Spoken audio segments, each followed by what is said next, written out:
প্রত্যেক দিনের মতো আজকে আবারও একটি রেসিপি নিয়ে আপনাদের সামনে হাজির হলাম। আজকে বিট দিয়ে দুর্দান্ত স্বাদের একটি রেসিপি আপনাদের সঙ্গে শেয়ার করব। আশা করছি সকলের খুবই ভালো লাগবে। নমস্কার বন্ধুরা, মাই কিচেন মাই ব্লগে সবাইকে আবারও একবার স্বাগত।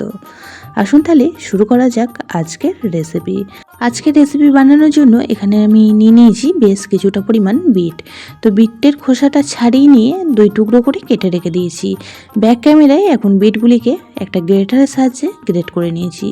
তো মোটা ছিদ্রযুক্ত গ্রেটারের সাহায্যে গ্রেট করে নিয়েছি। আপনারা চাইলে একটু পাতলা পাতলা করে কুচিও করে নিয়ে আজকে রেসিপিটি বানাতে পারেন, তাতে করেও রেসিপিটি খুব সুন্দর তৈরি হবে। তো রেসিপিটি বানানোর জন্য গ্যাসের মধ্যে একটা কড়া বসিয়ে এখানে দিয়ে দিলাম পরিমাণ মতন সাদা তেল। তো আপনারা যতটা পরিমাণ বিট নেবেন সেই বুঝে শুনে তেলের পরিমাণটা কম বেশি করে দেবেন। তো আজকের রেসিপি বানানোর জন্য তেল মশলা কোনো কিছুরই বিশেষ প্রয়োজন হয় না, খুব সামান্য কিছু উপকরণ দিয়েই দুর্দান্ত স্বাদের এই রেসিপিটি তৈরি হয়ে যায়। তেল গরম হতেই প্রথমে দুটো শুকনো লঙ্কাকে খুব ভালো করে ভেজে নিয়েছি। তারপরেই এখানে দিয়ে দিয়েছি বেশ কিছুটা পরিমাণ রসুন কুচি, আর তার সাথেই দিয়ে দিয়েছিলাম 2 থেকে 3টে কাঁচা লঙ্কা ছেঁড়া। তো রসুনগুলিও এই পর্যায়ে লাল লাল করে ভাজা হয়ে গিয়েছে, আর কাঁচা লঙ্কাও ভাজা হয়ে গিয়েছে। এখন আমি গ্রেট করে রাখা বিটটা এর মধ্যে দিয়ে দিচ্ছি।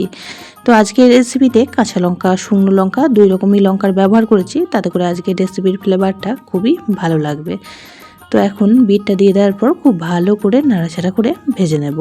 বিট রান্না করতে খুব বেশি সময়ের প্রয়োজন হয় না, আর খুব সামান্য কিছু উপকরণ দিয়ে ঝটপট তৈরি হয়ে যায় আজকের রেসিপিটি। গরম গরম ভাতের প্রথম পাতে যদি এরকম রেসিপি থাকে বেশ ভালো লাগে খেতে। আর বিট খাওয়াটাও আমাদের শরীরের জন্য খুবই উপকারী। তো এই পর্যায়ে এখন দিয়ে দিলাম খুব সামান্য পরিমাণ একটু হলুদ গুঁড়ো, আর সাথে দিয়ে দিচ্ছি পরিমাণ মতো লবণ। তো লবণ হলুদটা দিয়ে বিটের সঙ্গে খুব ভালো করে এখন নাড়াচাড়া করে বেশ কিছুক্ষণ সময় নিয়ে ভেজে নেব।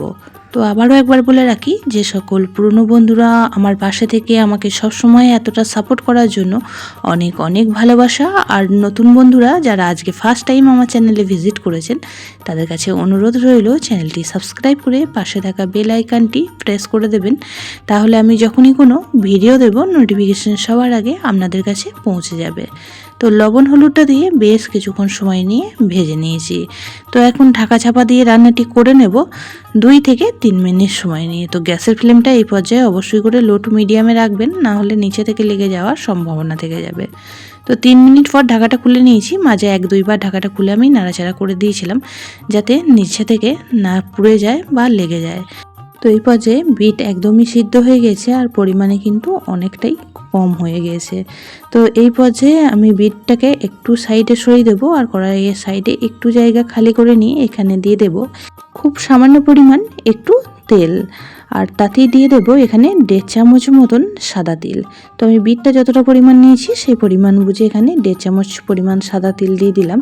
আর এই তেলের মধ্যে এখন তিলটাকে খুব ভালো করে ভেজে নেব। একটু লালচে কালার আসা অবধি ভেজে নিতে হবে, আর তিলটা ভাজা হয়ে গেলে বিটের সাথে মিশিয়ে দেব।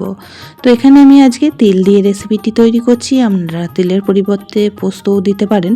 তো তিলটা খুব ভালো করে ভাজা হয়ে গেছিলো, তারপর বিটের সাথে খুব ভালো করে মিশিয়ে নিয়েছি। এখন মেশানোটাও কমপ্লিট হয়ে গেছে। তো বেশ কিছুক্ষণ সময় নিয়ে আর একটু ভাজা ভাজা করে নেব। যত ভাজা ভাজা করে না হবে রেসিপিটা খেতে ততটাই ভালো লাগবে।